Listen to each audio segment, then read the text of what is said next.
How's it going, guys? It's TacTixHD here, and I'm bringing you the ninth episode of my NHL 12 Billion Dynasty series.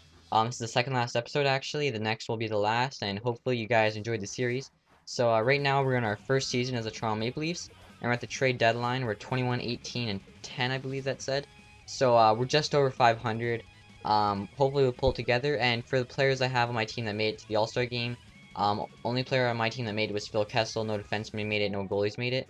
Also, hopefully you guys checked the team at the beginning. We had all 80s. Right here's an offer Philadelphia gave me at the beginning of the trade deadline. It was their first for 2 of my seconds. I said sure. Right here's another offer I made with Philly. I traded them 2 prospects, 2 sevenths, and a first for Braden Shen and Sean Couturier. Also traded Winnipeg a 82 overall defenseman to getting paid $1.5 million because he had no more potential left, and a 3rd round pick for their 1st round pick. They were offering me for their 1st round pick for a prospect defenseman I really wanted to keep, and my 3rd, so I just kind of counter-offered that, and they said yes. So right here, we're 41, 30, and 11 at the end of the season. I think we finished 6th in the East, and we're playing the Boston Bruins in the first round of the playoffs. And I want to beat the Boston Bruins. I'm a bit of a Vancouver fan. They're my favorite Canadian team. My favorite NHL team is Detroit, but Vancouver's my favorite Canadian team. And anyway, we ended up beating them in 6 games. We beat them 4-2, which is a good series.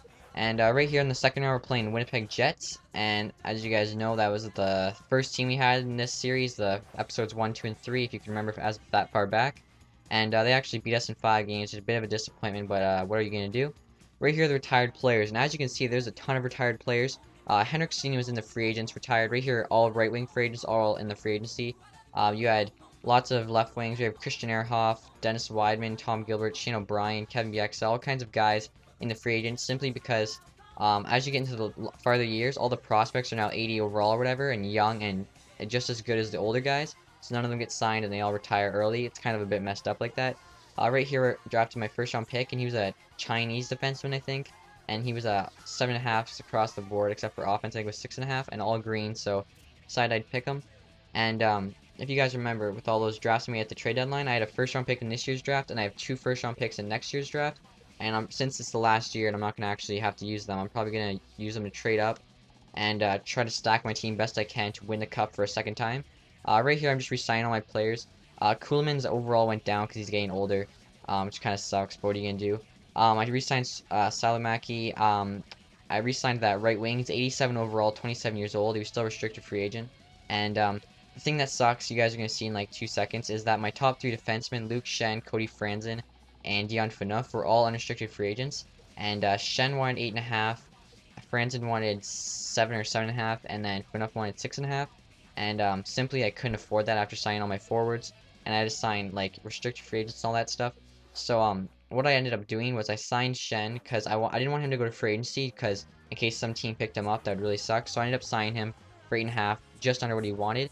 And then I let Franzen and Phaneuf go to unrestricted free agency, so later I'd be able to pick them up. As well, you guys didn't see, but I accidentally put Hiller on waivers during the season, so I had the AHL goalie playing backup, so I had to go pick up a new goalie. And I got that 82 overall goalie for $500,000 because he was in free agency and no one wanted him last year, I guess, which is a really good deal. I also waited till the end of the summer to sign Phaneuf. And right here's the team. It's pretty similar to last year. I have an 82 overall defenseman you guys didn't see because he was injured. And I hope you guys enjoyed this video. Sorry it's a bit shorter, but I ended up just shortening it up because I got better with the editing, and I just like it a bit shorter. Right here you can see my team's all 100s. Stay tuned for the next episode, guys. It's going to be awesome. Besides that, have a nice day. Bye. Follow me on Twitter. You'll be the first one to know when I'm holding an open lobby or tournament, and it's an easy way to talk to me.